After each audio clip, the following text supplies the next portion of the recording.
What's up, everybody, and welcome to another episode of the Military Miler. My name's Tusi, and today we're talking all about the Chase 524 rule, what that is and what that means, and how that affects your credit card strategy.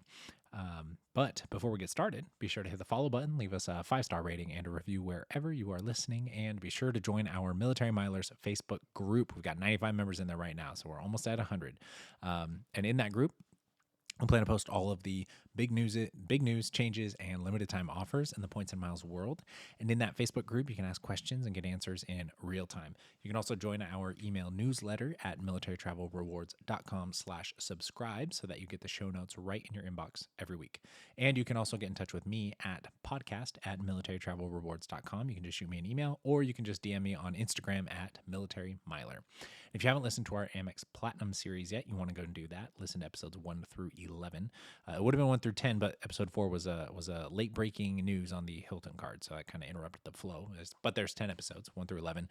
And once you've listened to those episodes on all the benefits of the Amex Platinum card, go to militarytravelrewards.com/guide to download the PDF guide I put together as a comprehensive cheat sheet for how to maximize your Platinum credits, and check. There's a bonus checklist as well so that you can mark off the benefits and credits as you use them. And if you're opening your second or your third Amex Platinum, it's a great way for you to make sure that you are tracking all of the benefits and credits, because maybe there's some credits or benefits in there that you want to share with other family members, like paying for their Disney Plus subscription or their Wall Street Journal subscription, or maybe getting them a free Clear Plus account at the airport for skipping through security, all that good stuff. So if you use this checklist, you're guaranteeing to get your $1,500 in benefits and credits every year, which allows you to travel more often and more comfortably. And that's what we're all about here on the Military Miler. Again, you can download that free Amex Platinum guide and checklist at militarytravelrewards.com/guide. So this episode is going to be pretty short, but it's just about the Chase 524 rule. This is a pretty important rule in the world of points and miles and credit cards, because Chase has some of the best credit cards on the market, hands down. One of them being the Chase Sapphire Reserve. That is arguably the single best Chase credit card for military members, primarily because all of Chase's cards are Visa cards or MasterCards, and Visa is accepted everywhere around the world, and MasterCard is accepted almost everywhere around the world as well. So you're definitely going to want to have some Chase cards in your pocket if you're going to be traveling overseas at all, and especially if you're going to get stationed overseas. I got too many friends who have platinums and golds from American Express, and then they get stationed in Italy or Lakenheath or Germany, and they're like, dude, I can't use my credit cards anymore. And the answer is, well, then you need to get a Chase Sapphire Reserve, because it's one of the best cards. It's a workhorse that earns 3x points at dining out restaurants worldwide, and 3x on travel. All travel purchases. In Europe, for example, you got tons of toll roads on, you got buses, trains, all sorts of, subways and metros that you're taking all over when you're traveling in big cities. All of those will get 3x points when you use your Chase Sapphire Reserve. And because everywhere takes it, you'll get to use it all the time. And Chase points are extremely valuable. So that's a card you're going to want to have. But if you aren't aware of the 524 rule, and if you are currently breaking it, then you're not going to be eligible to earn or to open a Chase Sapphire Reserve. So that's something you're going to want to keep in mind. So what is the 524 rule?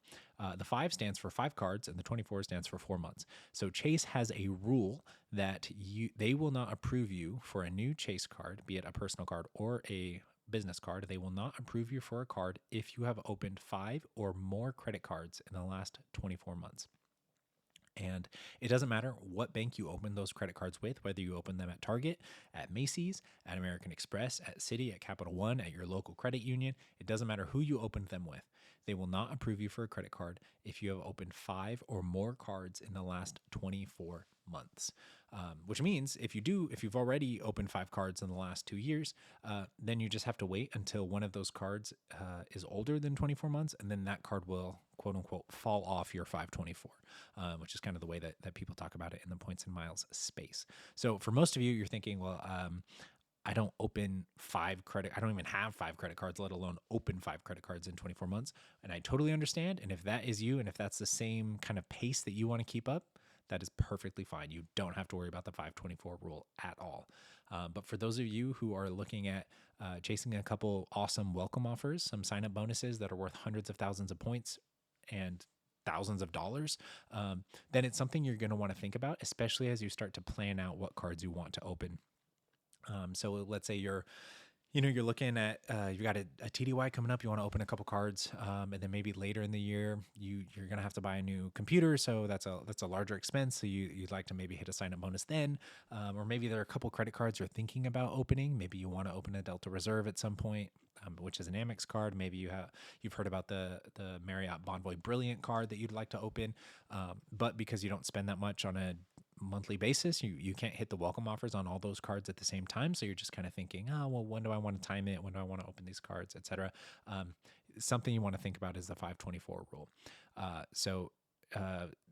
All the other banks, they have different rules on the speed at which you can open cards, but those rules usually around how many cards you can open in a certain number of days. So like American Express has a soft rule that they won't approve you for more than 2 cards in a 90-day period. But that does not affect, or that is not affected by you opening cards from other banks. That's just an Amex rule. Whereas Chase, the 524 rule, they don't care who you open the credit card with. If you opened 5 or more in the last 24 months, they will not approve you for any cards. Something to note: once you go under 524, so once you only have 4 cards on your in the last 24 months that you've opened, then you can open a new Chase card, but you could now also open Chase business cards. And the business cards are something to think about. So Chase has 2 fantastic no annual fee business cards, and we'll do a whole episode on how to open business cards later on. But business cards, they have the Chase Ink Business Cash and the Chase Ink Business Unlimited. Both of those cards are no annual fee cards, and they generally have a normal welcome offer of 75,000 points after you spend $6,000 in the first 3 months. But they often have an elevated bonus where you will get 90,000 points for spending $6K in the first 3 months. 90,000 Chase points is worth a lot of money. Like at a bare minimum, it's worth $1,800. Okay, I say bare minimum. You could use your points inefficiently and you could get less than $900 worth out of that $90,000. But if you're like even kind of sort of trying, you'll get well over $1,000 for those 90,000 points. So that is a fantastic welcome offer. And because business cards don't waive annual fees for military members, these 2 cards are prime opportunities for military members because they don't have annual fees on these cards. So they're awesome cards. They do charge foreign transaction fees. So if you are stationed overseas, they'd be cards that you'd really only want to use at the BX or at the commissary, because otherwise you'll get charged 3 to 5% on each transaction. But those are fantastic cards, and all your business Chase points pool with your personal Chase points, so you can use them however you'd be using your personal points as well, which is awesome. So on the business side, you still have to be under 524 in order to get approved for a business card. However, when you get approved for the business card, it does not add to your 524 rule. So if you have 4 cards, let's say you opened a Freedom Flex, a Freedom Unlimited, a Chase Sapphire Reserve, and the World of Hyatt credit card. Those are the 4 cards that you have. You can apply for a Chase Ink Business Unlimited. And let's say you get approved, you get your welcome offer. Awesome. You were able to get the card because you were at 424, but because you got approved, it does not add to your 524. So you're still at 424. Now you could open the Chase Ink Business Cash card if you wanted to, and you get approved, you hit your welcome offer. Awesome. Another 90,000 Chase points. You're still going to be at 424, which is awesome. You could even apply for the Chase Ink Business Preferred card, which has a welcome offer anywhere between 75,000 and 100,000 Chase points. But the Ink Business Preferred does have an annual fee of $95 a year, and that does not get waived for military members. However, that's a fantastic card. That's a fantastic number of points. I opened one last year. And originally, when we first started talking about credit cards, my wife had said that she didn't want us to be paying annual fees for any credit cards, which seemed reasonable to me given how many credit cards waive annual fees. For military members, like, why would you even go out of that? But there was the elevated sign-up bonus of 100,000 points, and we decided to jump on it because if you think about it, the $95 annual fee is really what you're paying to get 100,000 Chase points. And at that point, we had used Chase points. We transferred them to Hyatt so many times. We'd gotten thousands of dollars in Hyatt stays that my wife was like, yeah, totally makes sense to pay $95 to get 100,000 Chase points. So we opened that card. I was under 524 and I stayed under 524 because business cards do not add to your 524, but you do have to be under 524 to get approved. Now, I say that, there are plenty of data points out there, plenty of people who have reported getting approved for business cards, especially when they're running limited time, elevated offers, like all-time high offers sometimes, where people will get approved for those business cards when they're at 624 or at 724. I've heard of someone getting approved when they were at 924, which I thought was just bananas to me. And I felt a little bit slighted when I didn't get approved for one when I was at 624 or even when I was at 524, but it's okay. I've gotten over it. But yeah, business cards, personal cards, those are something you're going to want to consider. Now, it does not mean you have to open 5 Chase cards first before you can open any Amex cards or any other cards. You really got to look at what you want out of credit cards and then decide what card is going to be the best fit for you, and then go for it. Really, you only have to worry about your 524 if you're thinking about opening a bunch of cards in a relatively short time frame. Now, there are plenty of awesome cards that when they have an elevated offer, when they have an all-time high offer, it can be totally worth it for you to take up one of your 524 slots with a non-Chase card. That's perfectly fine. It's totally situation dependent.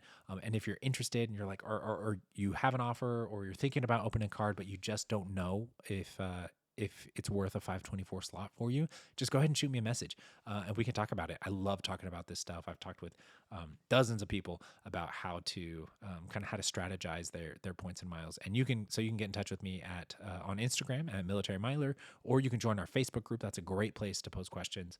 That's the Military Milers Facebook group. You can go ahead and join there. You can also shoot me an email at podcast@militarytravelrewards.com if you'd like to just shoot a question. You can spill out all the details, your scenario, what cards you have, what you're thinking about doing, what you'd like your points to do for you, all that good stuff. We can talk about it. I love talking about this stuff, obviously. So again, Chase 524 rule, something you got to think about if you're looking to get approved for Chase cards.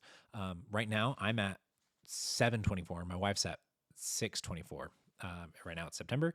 My wife goes down to 524 in December, and then in January she'll actually go down to 424. And so right now we're actually holding off on my wife opening any more cards so that in January when she goes down to 424, meaning she has 4 cards that she's opened within the last 24 months, then she's going to apply for a couple of the Chase Inc. business cards, which we'll be able to get the welcome offers on those cards, but they won't add to our 524.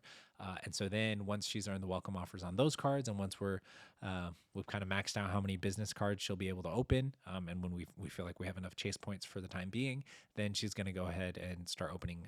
She'll open probably a Hyatt card, or maybe a Freedom card or two, because the Freedom cards are awesome. We absolutely love having them because they can be great ways to earn lots of Chase Ultimate Rewards points on kind of average everyday spend, which is awesome. So that's something we're thinking about. I'm at 724 because I was looking at my timeline of when I last opened all these cards, and I realized I wasn't gonna go under 524 until like April of next year, and there were several other cards that I wanted to open before then for some trip planning and things that we've got going on. So decided that it was worth it to just go ahead and say, yeah, there are plenty of other cards out there. I've got tons of Chase cards. I don't need any other Chase cards right now, and it's not worth waiting another 7-8 months to open a new credit card when there are a lot of fantastic offers and other things that we can be doing with our points and miles. So I'm already over 724. If you start going into a lot of the points and miles blogs, you'll hear some people saying that they're at LOL 24 because they've just opened so many cards, like it's not even worth counting towards their Chase 524 rule. But that's a 524 rule. So we'll do some more short episodes on kind of some of these fundamentals of points and miles, especially for those who are kind of getting more into the blogosphere of points and miles, and start to see maybe in Reddit forums or other places where you start to see all this lingo and whatnot. The 524 rule, that's a pretty easy one.